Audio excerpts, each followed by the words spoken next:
Hi everyone, welcome to aNavigators. Today we are talking about profit maximization strategies with Hi and welcome. Good to have you here.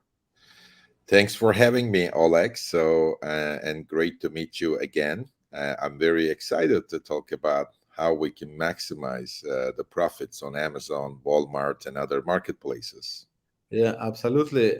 Before we start, I would like you to introduce yourself, the people that don't know you yet, about your experience in e-commerce and what inspired you to create Eva. By the way, my daughter name is Eva, so every time I see you, like it's interesting connection. Yeah, so you will never forget for Yeah, sure. never forget for sure. Yeah. So, I was a corporate officer, like vice president of Oracle till 5 years back.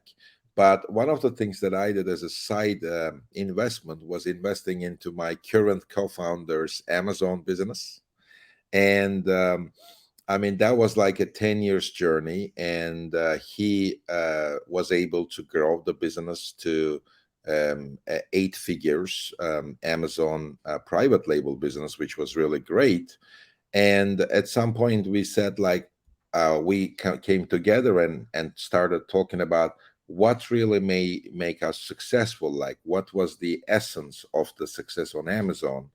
And we decided that it was all about crunching the data in the right way, understanding all the data points, and creating the algorithms which can help to find the next best action, whether it's a replenishment of an inventory, or it's about a pricing decision, or it's about bid optimization. So that was kind of the idea, where we thought, like, okay, we did it for our own stores, and that was more like only dedicated to a single business. Can we create the software platform, as I was already in Oracle, and originally I'm a computer engineer anyway, like my co-founder. And that was kind of the idea of, like, creating Eva as like the mother of profit maximization, and using the data and delivering that next best actions to the customer. So that's almost like a 4 years journey now, and I'm the CEO and co-founder. Okay, nice. Very interesting. I'm also share the same background of computer science, and yeah, my reasons very similar. So it's always nice to talk to same-minded individuals. Okay, so I'm super curious to learn all this profit maximization strategies because we see it now more and more. Like Amazon 5 years ago used to be a wow place, like, and now it's getting tougher and tougher and tougher. And we hear it a lot from our customers. They're like, yeah, we feed the Amazon, we feed the algorithm, but we want to increase the profit year over year, and it's getting harder. So I'm really like to learn what you have to say about it. Absolutely. And I'm going to talk about really totally different type of things, not just related to data, but we come to that points by also looking at the data. So as we had our own business, one of the big things that we discovered is how we can make money out of the returns. Hmm. Uh, so, let me, maybe that will be the first one to mention. So we had a lot of variations, like what we sell. Let's say you're selling a T-shirt. It has sizes, colors. A lot of sellers, what they do is, like, they buy, especially in the Prime Day, right? They basically buy two of your variations. Let's say large and X large. The next thing is, it's very easy for them to return. They try the large version. Okay, it fits fine. What they do now is, like, just return the X large. And now it goes back to Amazon. And what data is telling us is, majority of the time, Amazon will dispose your returns.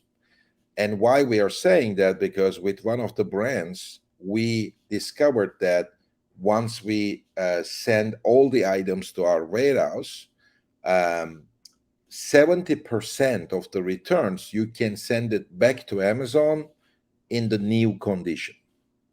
And like the example that I gave, specifically when there is too many variations, options, even the possibilities even are going higher. Now, if you let Amazon to deal with your returns, a lot of them will be disposed. So one of the things that we did, and Eva is not only kind of is a software platform or agency services that we also provide full service account management, but also we have three very large warehouses, one of them being in Houston, and that one is like dedicated to returns management, where we inspect all the items and make sure that the ones that we return, we can return back in a new condition, we return back. Or there is also like new condition, which depending on the brand's preference, that might also be sold on Amazon. And the rest we use reverse logistics still to make money. So if you can, if as an Amazon seller, you can effectively handle your returns, and depending on the product, you can get like, I mean, if there is, let's say, a 5% return, uh, and you can get 3% of them back to Amazon or back to reverse logistics, and you still make profits out of them. It can be a good number in terms of profits.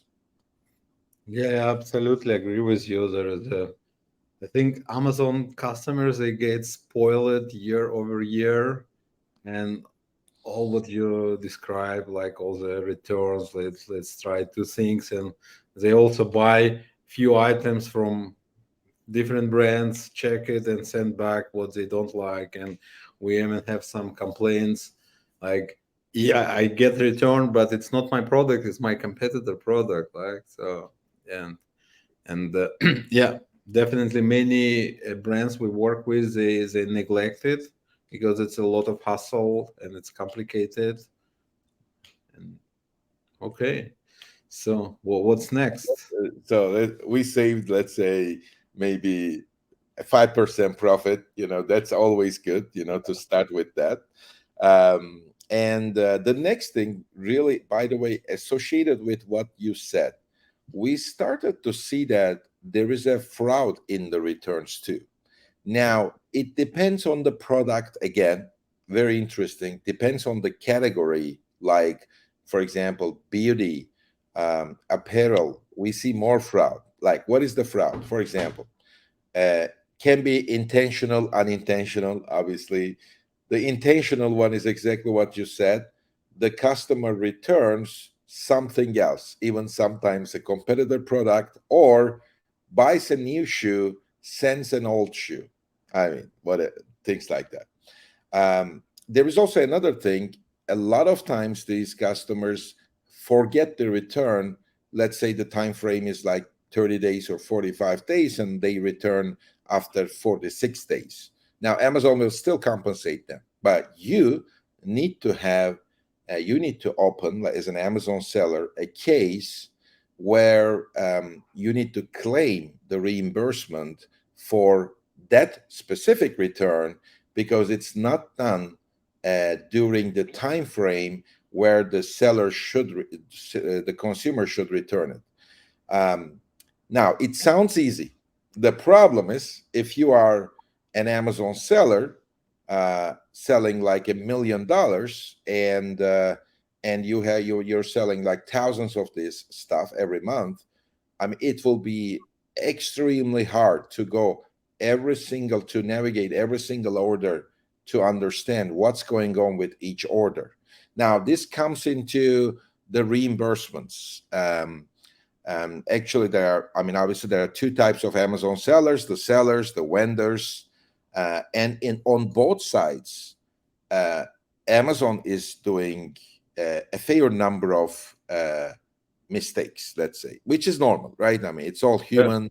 There's a big multiple warehouses. So the mistakes are different on the vendor and the seller side. On the seller side, it's about um, inventory related issues most of the time, like like the things are not received properly, the products, or when Amazon distributes the products, they damage or lose the stuff. On the vendor side, it's more related to invoices and payments and financial challenges. But here's the thing: um, up to 3 to 4% of the revenue can be claimed back from Amazon, like because of this customer return cases, damaged warehouses, inbound shipments, etc. Up to 4% can be claimed from Amazon. And this is called the Amazon reimbursement service. Now, what is interesting today is almost 90% of the sellers, private labels, brands know about this service, that know that it exists, because like a couple of years ago, this was like an unknown fact. And when people hear about it, they are like, wow, free money. So now I see that pretty much everybody knows about it. What we are trying to do as Eva is we are trying to lower down like the cost of delivering a service like that. So, for example, with us, we we take a commission of 13%, 13%, to get the reimbursements back, because it's a commodity service. 26, 27 cases, I mean, all possible cases we cover. And that's very important as well, to cover all the cases. But the cost of that service was very high, extremely high. Like people claim 20 to 25% commission. Now we are able to cut it into half by using like a detection algorithms and having a better relationship with Amazon, and also without like kind of overcharging the customers. And we think like 13% is a great number. And if you think about a seller, let's say doing $1 million a year and recovering $30,000 out of it, that's all great.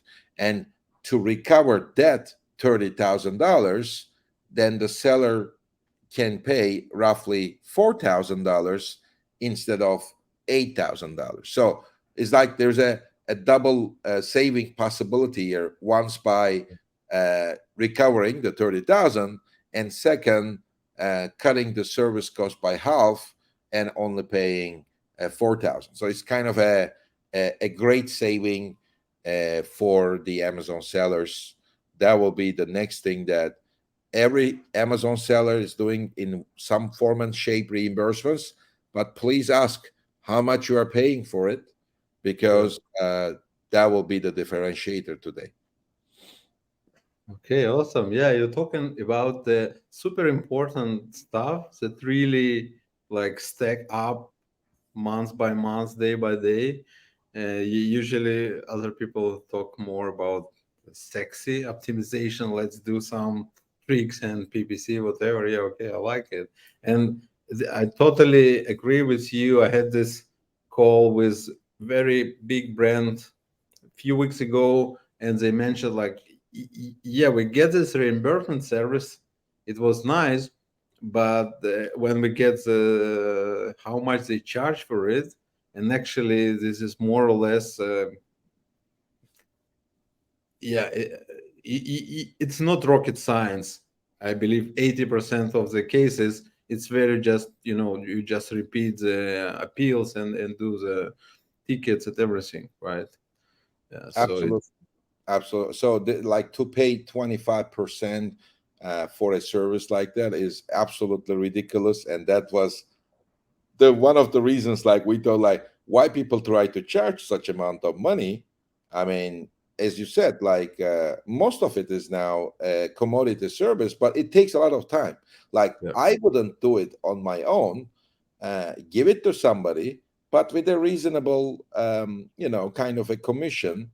and it makes sense, right? You recover your reimbursements, and I mean, you kind of did, pay the minimum amount of money for that, and it makes a lot of sense.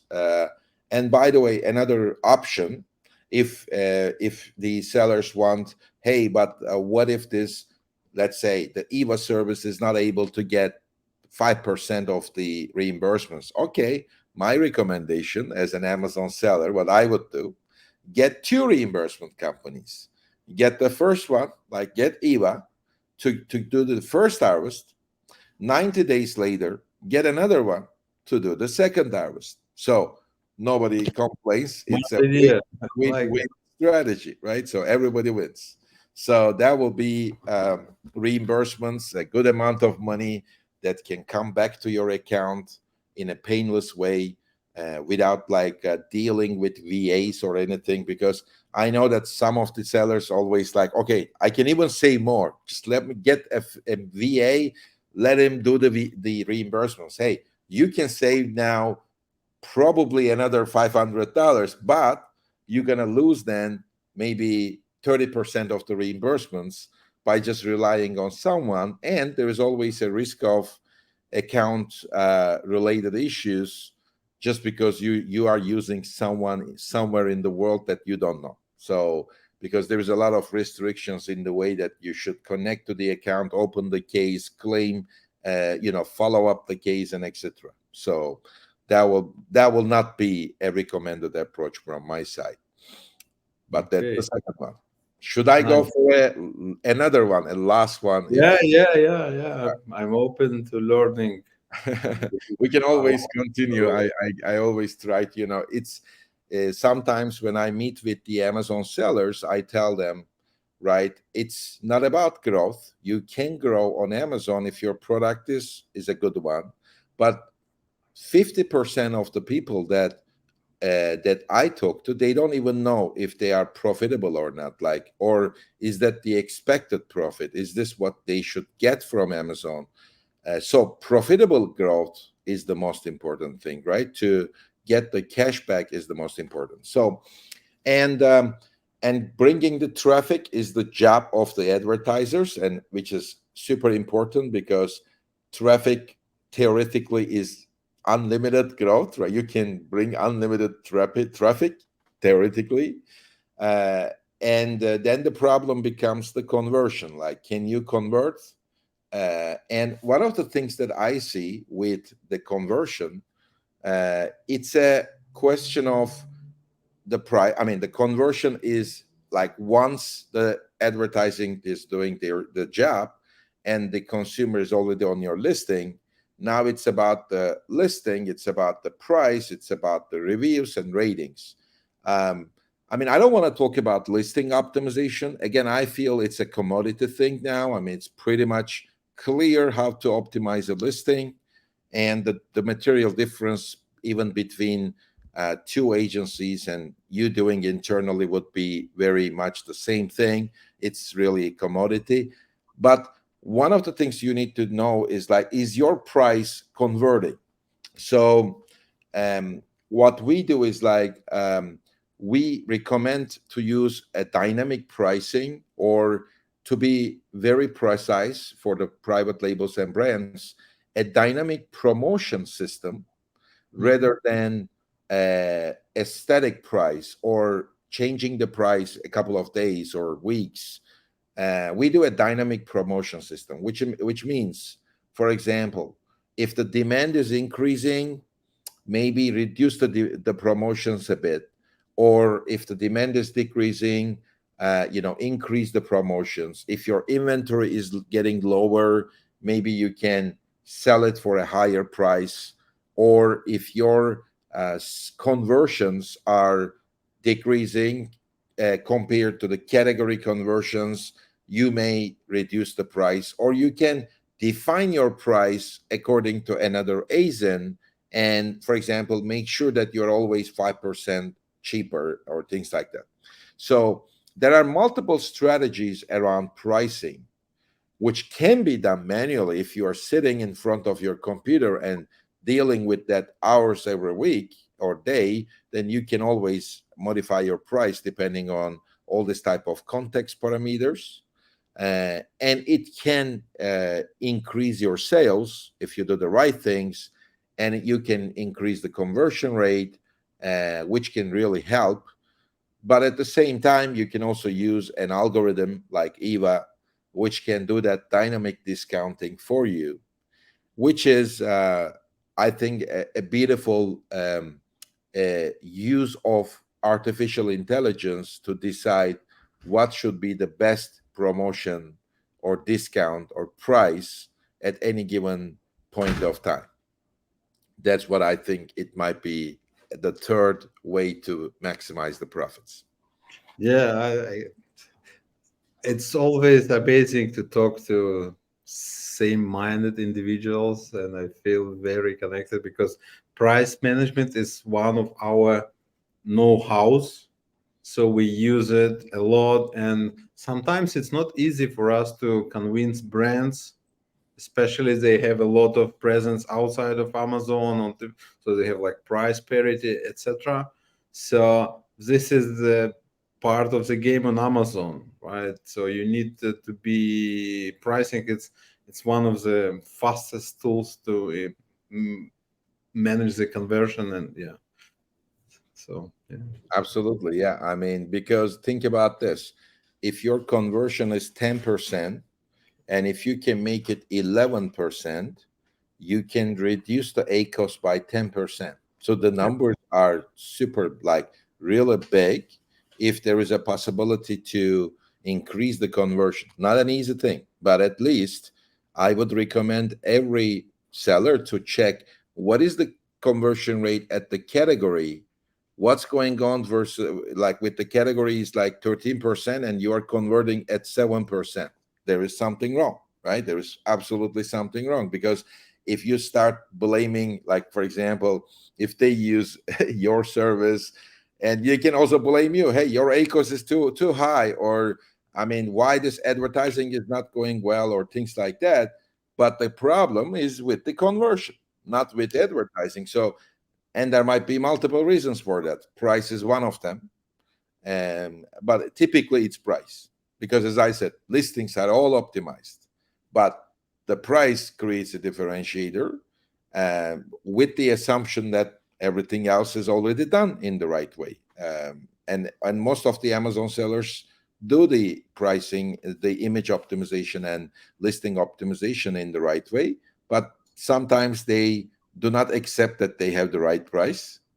Well, they don't have it, so they should change it, right? And sometimes I have the same problem, that thinking in the retail way, hey, we this is the price, I don't want to change the customers um kind of perception. And but I mean, it's like a stock exchange. E-commerce is stock exchange. I don't have an expectation of Apple stock price to stay always the same, because I trust Apple and the stock should be the same. Everything should be the same. Well, the costs are changing, not even like the demand, but even the costs are changing every day with the Yeah. shipments, logistics, labor. There is even 5% inflation in the US as we speak. So not a small number. So it's normal that the prices are changing. But there's always an argument here whether they should change every hour, every day, every week. That's okay. That's a possibility to discuss. But maximization of the profit by using the pricing in the best way, the pricing changes for sure. That will impact a lot. Also, the success of the advertising also depends on the right price too. Yeah, absolutely. Yeah, totally agree. Okay, I took your metaphor of stock exchange and e-commerce. Yeah, it's very helpful. Okay, so our time is coming to an end. I think we can have another episode next time and get more insights from you. And as we close, could you share any insights about AI and how you use it for your business or for your Eva customers, because it's Absolutely. hype And now. I'm big fan myself, so I always like to follow it. that should be entire next episode. But I was graduated in 99, almost 24 years ago. Very interesting. My graduation thesis was all about AI, and I built the program and everything. At the time, early 2000s, there was no cloud, so AI was a theory of using the programming languages of Lisp or Prolog and creating some kind of interesting apps. But it was a theoretical thing. Now with the cloud and everything, it was so fascinating that the AI became really useful. What I would say to the Amazon sellers, before going deep into using it, is AI is like replacing your mediocre employees. Maybe they are hardworking but mediocre. You're replacing them. So you're not replacing like outliers, like the best guys, the most creative guys. For example, AI will never say me and Oleg to start a company because it's risky, because Yeah, it doesn't not make yet, sense. not yet. AI would tell us to keep our jobs and try to be better, 1% better the next day. That would be what AI would tell us to do, rather than stop what you do and now jump into a new risky thing.